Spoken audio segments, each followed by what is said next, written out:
Video में हम ताजमहल से जुड़े उन तथ्यों को जानेंगे जिसके बारे में लोग कम ही जानते हैं। इस 15 पॉइंट्स में आप इसके बनने से पहले की कहानी से लेकर इसके विश्व धरोहर साबित होने और संरक्षण तक की पूरी कहानी जान जाएंगे। तो दोस्तों, आप वीडियो में बने रहें ताकि आपको भी पूरी जानकारी मिल सके। और वीडियो स्टार्ट करने से पहले आप हमारे चैनल पे नए हो तो वीडियो को लाइक एंड चैनल को सब्सक्राइब ज़रूर कर ले। दुनिया का अजूबा, प्यार का प्रतीक ताजमहल को 5वें मुग़ल सम्राट शाहजहां ने अपनी तीसरी लेकिन सबसे पसंदीदा बीवी मुमताज़ महल की याद में बनवाया था। ऐसा कहा जाता है कि बीवी की मौत से शाहजहां इतने टूट गए थे कि कुछ ही महीनों में उनके सारे बाल और दाढ़ी बर्फ सी सफ़ेद हो गई थी। नंबर 2, करोड़ों की लागत में बना ताजमहल का निर्माण 1632 ईस्वी में शुरू हुआ और 1648 ईस्वी में पूरा हुआ। इसमें सिर्फ मुमताज़ महल का मकबरा नहीं बल्कि शाहजहां का मकबरा भी है।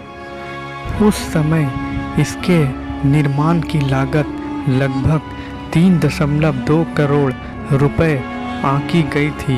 नंबर 3, अरबी भाषा में लिखे गए बहुत से ऐतिहासिक और कुरान से प्राप्त लेखों के आधार पर ताजमहल के कालक्रम को निर्धारित किया जा सकता है।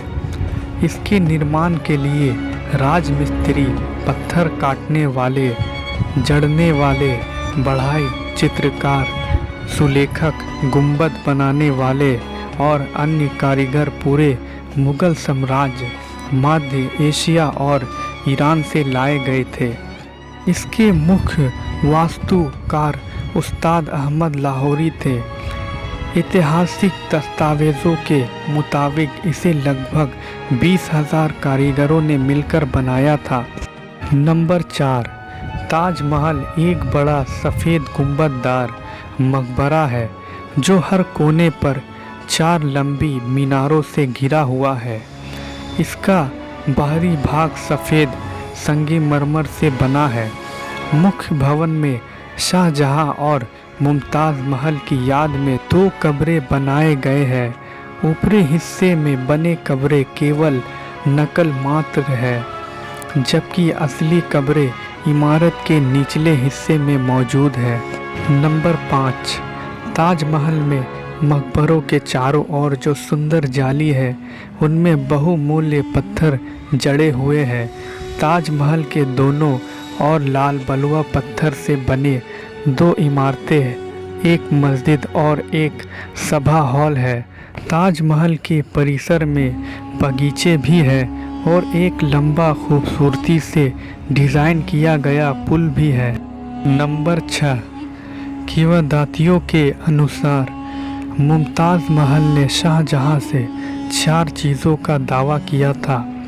वे ताज का निर्माण करेंगे, वे उसकी मृत्यु के बाद फिर से शादी करेंगे, वे अपने बच्चों के साथ अच्छा व्यवहार करेंगे और वे उसकी हर पुण्यतिथि पर कब्रों का दौरा किया करेंगे। हालांकि शाहजहां खराब स्वास्थ्य के कारण और अपने ही बेटे और सिंहासन के उत्तराधिकारी औरंगजेब द्वारा घर में नज़रबंद रखे जाने के कारण अपना आखिरी वादा लंबे समय तक नहीं निभा सके।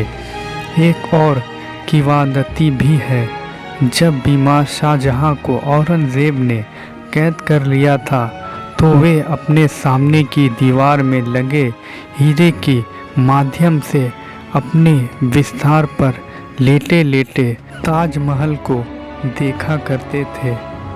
नंबर 7, ताजमहल दिन भर में अपना रंग बदलता रहता है। चूँकि यह सफ़ेद संगमरमर से बना है तो सूरज की किरणें इस पर पड़ते ही इसका रंग पीला हो जाता है और धीरे धीरे दिन खत्म होने तक यह नीले रंग में बदल जाता है। कई लोगों ने इसे काव्यात्मक महत्व दिया है, क्योंकि उनका मानना है कि इसके रंग में परिवर्तन मुमताज़ महल की मृत्यु के पहले और बाद में शाहजहां में आए बदलाव का प्रतिनिधित्व करता है। नंबर 8, ताजमहल की मीनारों को थोड़ा बाहर की ओर झुकाकर बनाया गया था, लेकिन क्यों? मुख्य मकबरों को नष्ट होने से बचाने के लिए इसका निर्माण इस तरह किया गया था ताकि अगर कभी मीनारें गिरती भी है तो उनके बाहर की ओर गिरने की संभावना ज़्यादा होगी, जिसके मुख्य मकबरे को कोई नुकसान नहीं पहुंचेगा। उत्तर प्रदेश में आगरा शहर ताजमहल लाल किले के लिए भी, हालांकि यह ताज जितना प्रसिद्ध नहीं है, के कारण दुनिया भर में मशहूर है। लेकिन क्या आप जानते हैं कि ताजमहल मूल रूप से आगरा में नहीं बनना चाहिए था? मुमताज़ महल की मृत्यु बुरहानपुर, वर्तमान में मध्य प्रदेश में स्थित नाम के शहर में प्रसव के दौरान हुई थी। बुरहानपुर को शुरू में मकबरे के स्थल के रूप में चुना गया था और शाहजहां ने ताज के निर्माण के लिए तप्ती नदी के किनारे एक जगह भी पसंद की थी, लेकिन बुरहानपुर स्मारक के निर्माण के लिए पर्याप्त सफ़ेद संगमरमर की अनुपूर्ति नहीं कर सका और यही वजह है कि मुमताज़ महल के अवशेषों को आगरा ले जाया गया, जहां ताज का काम शुरू हुआ। किंवदंतियों के अनुसार शाहजहां यमुना नदी के किनारे काले संगमरमर से एक काला ताजमहल बनाना चाहते थे, लेकिन कथित तौर पर इस विचार को छोड़ दिया गया क्योंकि शाहजहां को औरंगजेब ने कैद कर लिया था। नदी के उस पार के महताब बाग में काले संगमरमर के पत्थरों के खंडर पाए गए, लेकिन 1990 के दशक में खुदाई से पता चला कि संगमरमर के पत्थर सफ़ेद ही थे, जो समय के साथ काले हो गए थे। यह वास्तव में एक किंवदंती थी। यह शाहजहां की वास्तविक इच्छा का उत्तर इतिहास में कहीं गुम है। नंबर 11, ताजमहल के निर्माण के बारे में एक कहानी कही जाती है कि शाहजहां ने इसे बनाने वाले सभी मजदूरों के हाथ काट दिए थे ताकि कोई भी भविष्य में इस स्मारक की नकल ना कर सके। लेकिन कई जाने माने इतिहासकारों का कहना है कि यह कहानी झूठी है और शाहजहां ने कभी भी मजदूरों के हाथ काटने का आदेश नहीं दिया था। खास तौर से इतिहासकार एस इरफान हबीब ने ऑल्ट न्यूज़ से बात करते हुए एक बार कहा था कि इस कहानी को सही साबित करने के लिए कोई सबूत नहीं है। नंबर 12, भारत के वायसराय लॉर्ड कर्जन को ताजमहल से प्यार हो गया था और संयोग से स्मारक के अंदर एक लैब है जिस पर उनका नाम लिखा है। लॉर्ड कर्जन ने वायसराय के रूप में अपने कार्यकाल के दौरान पहले इस्तेमाल किए जाने वाले धुएं के मांद पैप को बदलने का फैसला किया और 2 मिस्र के विद्वानों और टोटस बदीर नाम के एक कलाकार के साथ परामर्श के बाद ताजमहल के लिए एक लैम्प का निर्माण शुरू करवाया। इस तरह शाहजहां और मुमताज़ महल के नकली मकबरे पर लटका हुआ कांसे का लैम्प 2 सालों में बनकर तैयार हुआ था और उसके अंदर एक शिलालेख है। मुमताज़ महल के कब्रे को लॉर्ड कर्जन वायसराय 1906 द्वारा प्रस्तुत किया गया। नंबर 13, विश्व युद्ध के दौरान भारतीय पुरातत्व सर्वेक्षण ASI ने ताजमहल को एक विशाल मचान के जरिए छुपा दिया था ताकि बम गिराने वाले को यह बांस के भंडार की तरह दिखे। 1971 भारत पाकिस्तान युद्ध के दौरान ASI ने कथित तौर पर इसे हरे रंग के कपड़े से ढककर इसकी रक्षा की थी।